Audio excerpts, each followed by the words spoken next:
Hello everyone. कल के lecture में हमने कोसाइन रूल प्रोजेक्शन फॉर्मूला देखा था और मैंने कोसाइन रूल पे बेस्ड आपको एक क्वेश्चन भी करवाया था। आज के लेक्चर में हम और क्वेश्चंस करेंगे जो क्वेश्चंस कोसाइन रूल और प्रोजेक्शन फॉर्मूला पे बेस्ड होगा। ठीक है, तो आपने कोसाइन रूल आपको याद होगा तभी ये क्वेश्चन सॉल्व होंगे। ठीक है, चलिए हम लोग फर्स्ट क्वेश्चन स्टार्ट कर रहे हैं। जैसा कि मैंने आपको पहले भी बोला है कि पहले तो आपको क्वेश्चन नोटबुक में नोट करना है, फिर खुद से ट्राई करना है, उसके बाद ही आपको आगे देखना है।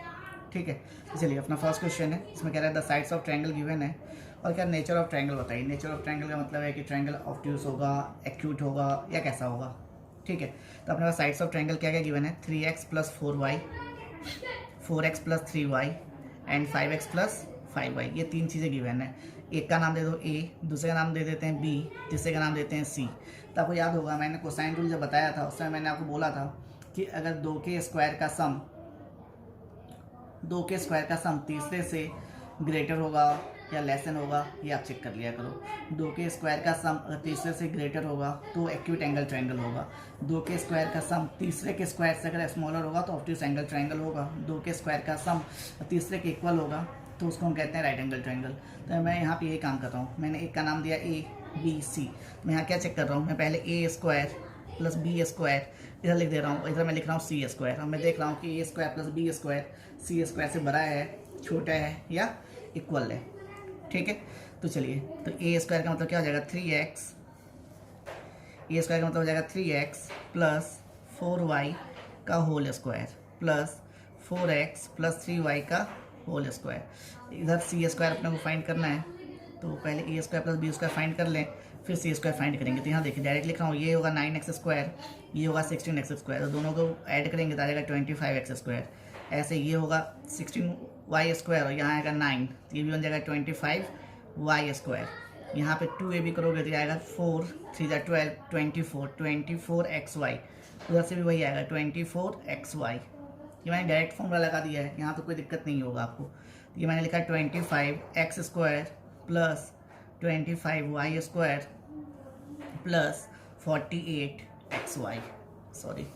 48xy। अब C² देखते हैं कितना आता है, 5x + 5y का होल स्क्वायर। तो यहाँ पे भी आएगा 25x² + 25y² + 50xy आएगा।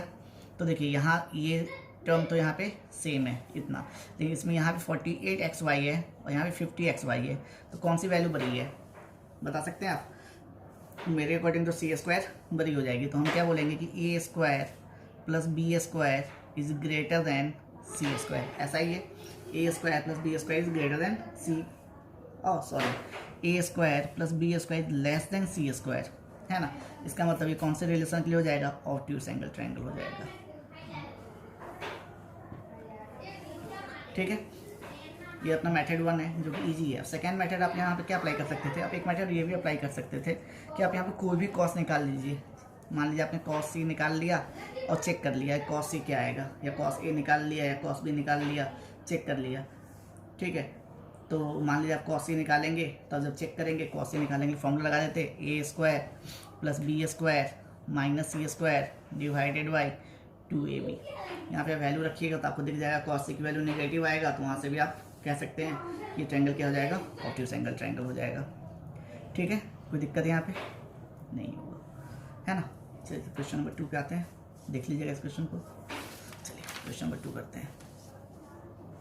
क्वेश्चन नंबर 2 में कह रहा है अपने को कि इन अ ट्रायंगल ABC, आगे थोड़ा फास्ट करेंगे है ना क्योंकि बहुत स्लो चल रहे हैं।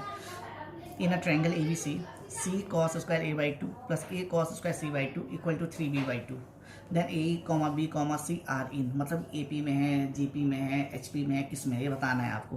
तो देखिए यहाँ पे लिखा है C cos² A/2 + A cos² C/2 = 3b/2।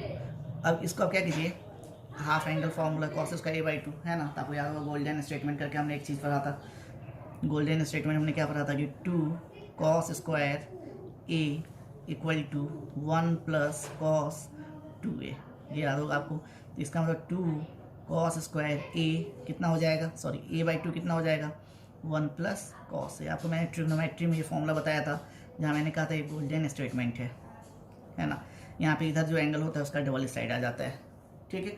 तो ये फॉर्मूला हमने यहाँ पे लगाया, तो मुझे क्या मिलेगा, C cos square A by two आ जाएगा 1 plus cos A divided by 2 plus A cos square C by 2 लिखेंगे 1 प्लस कॉस सी बाई 2। सही बात है ना।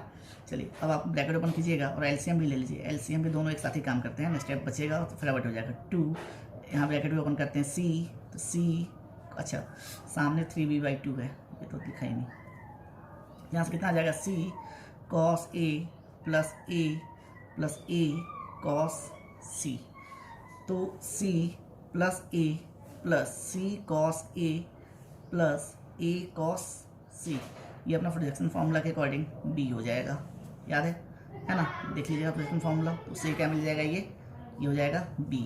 तो आपके पास यहाँ पे आ गया C plus A plus B divided by 2 equal to 3b/2। यहाँ पे भी 3b/2 है, 2 से 2 काट देंगे तो आ जाएगा C plus A plus B equal to 3b।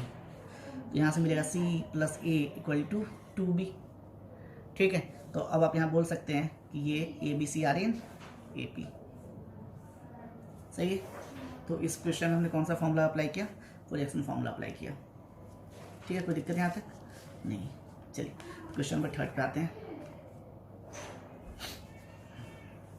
अब इसमें कह रहा है if A B C are in A P then prove that 2 cos a minus C by 2 equal to A plus C by 2 upon में under root A square plus C square minus A C,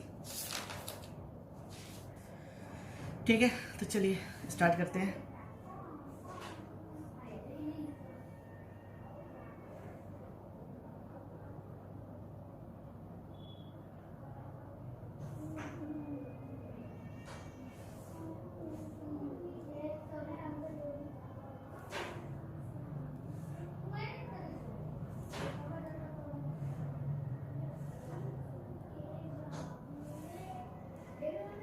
ठीक है, अब try कर रहे हैं, है ना। चलिए सबसे पहली बात तो यहाँ पे आप देखिए A B C are in A P.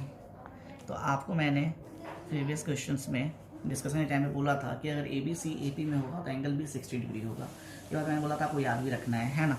समझ बात को। तो यहाँ मैं डायरेक्ट लिख रहा हूँ कि if A B C are in A P this then angle B कितना होगा, 60 डिग्री। और किसी को याद नहीं हो तो आप ये बात कर सकते हैं कि we know that A plus B plus C equal to pi, और A B C A P में है तो 2b इक्वल टू कितना हो जाएगा, A plus C, then 3b equal to कितना हो जाएगा, पाई, तो b इक्वल टू कितना हो जाएगा, पाई/3 होगा। तो ये आ गया अपने पास, कितना आ गया, 60 डिग्री। अच्छा अपने को मिल गया b की वैल्यू आ गया 60 डिग्री। तो हम यहाँ बोल सकते हैं cos 60 इक्वल टू b 60 है तो क्या लिखेंगे आप, cos 60 equal to a square plus C square minus B square divided by 2ac।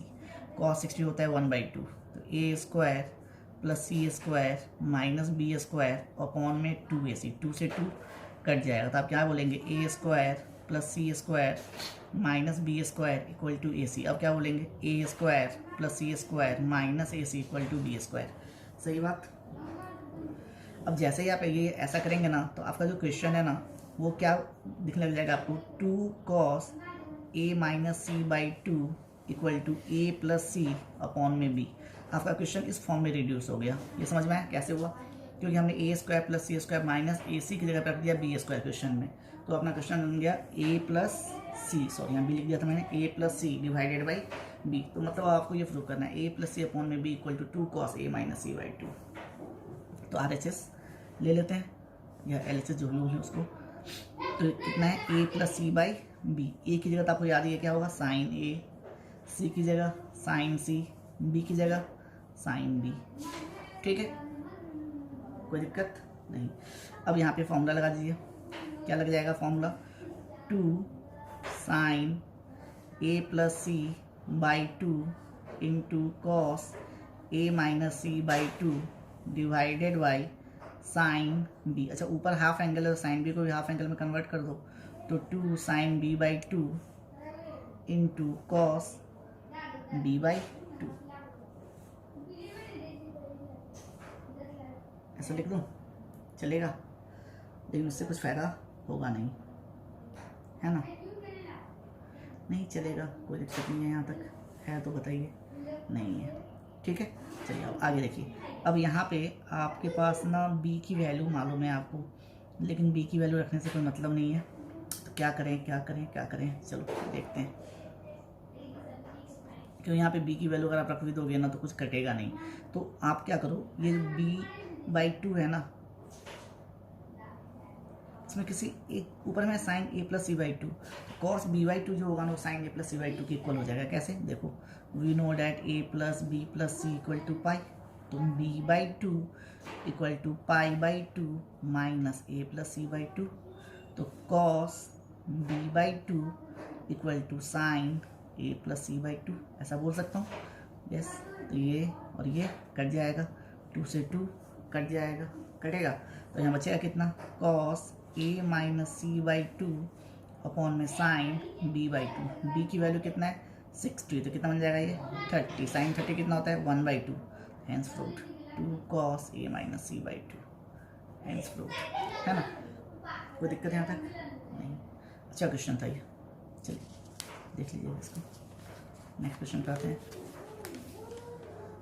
Question 4 में कह रहा है prove that a sin b minus C upon में b square minus C square equal to b sin c minus a अपॉन में c square minus a square equal to c sin a minus b अपॉन में a square minus, मतलब कह रहे हैं तीनों वैल्यू ना इक्वल है। तो मैं इसमें से कोई एक वैल्यू सॉल्व करके दिखा रहा हूँ, बाकी तो आप खुद से सॉल्व कर लीजिएगा, ठीक है। चलिए जैसे इसको मैं सॉल्व कर रहा हूँ, देखिए a sin b minus C, नीचे मैंने लिखा इसको b को लिखा sine square b minus sine square C, लिख सकता हूँ। ए अभी मैं एडिटेड रहने दे रहा हूँ, बाद में बदल दूंगा जरूरत पड़ेगी तो, है ना। अब यहाँ नीचे आ जाएगा sine b+c into sine b minus सी।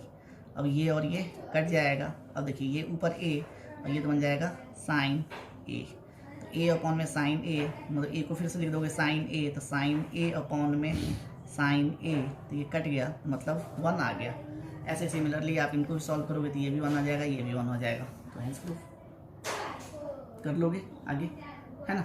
ये दो रिलेशन आप खुद से सॉल्व कर लेना।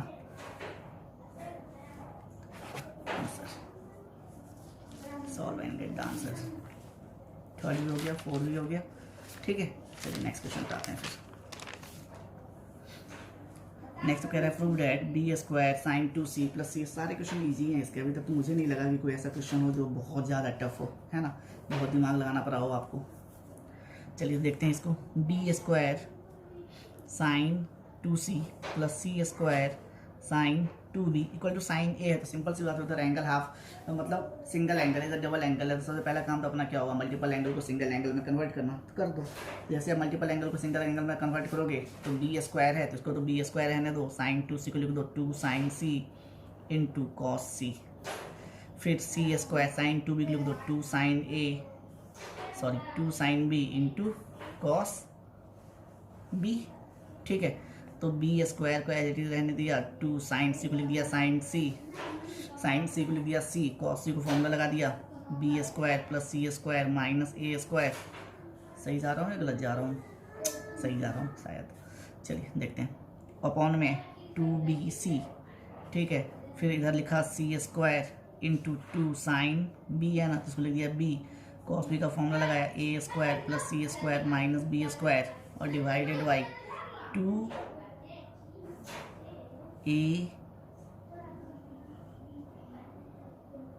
c, 2 से 2 कट जाएगा, ये b और c ये इधर कट जाएगा, तो इधर बचेगा कितना, c से c कट जाएगा, वहाँ पे a बच जाएगा।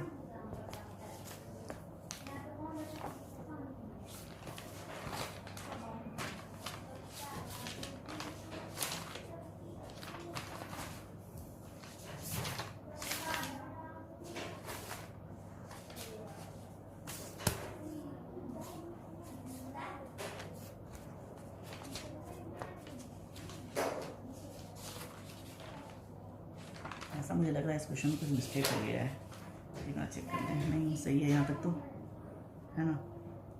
c स्क्वायर 2 साइन b, तो यहाँ मैंने कुछ गलत लिखा, नहीं लिखा, c सही लिखा, यहाँ पे साइन बी, तो ए स्क्वायर सी सही है। ठीक है, तो यहाँ पे बी स्क्वायर साइन 2c, और यहाँ मैंने फॉर्मूला गलत लगा दिया भाई, तो मैं सोचा कुछ रॉन्ग किया, sorry. B square into 2 sine C into cos C, यहाँ से इसको हटाना पड़ेगा, ये फॉर्मूला मैंने गलत लिख दिया था। कॉस सी की जगह पे कितना आ जाएगा, कॉस सी की जगह आ जाएगा B square plus A square minus C square upon में 2ab। ठीक है, फिर plus C square into 2 sine B into cos B की जगह लिखना पड़ेगा A square plus C square minus B square upon में 2ac। यहाँ तक सही है। अब देखिए B square plus 2 into A into B square plus A square minus C square, फिर से गलत, ये सी अपॉन में 2ab, ये 2 से 2 कट गया, एक बी से एक बी कट जाएगा। फिर यहाँ पे आएगा C square 2 into B into A square plus C square minus B square upon में 2ac, 2 से 2 कट जाएगा, सी से सी कट जाएगा। तो अब आपके पास मिलेगा कितना, यहाँ से मिल जाएगा B C into B square plus A square minus C square upon में ए। फिर यहाँ से भी मिलेगा, शायद मुझे लगता है बी सी अपॉन में A square plus C square minus B square, B C upon में ए को मैंने कॉमन ले लिया, तो B square plus A square minus C square. सही है, यहाँ तक समझ में आ रहा है।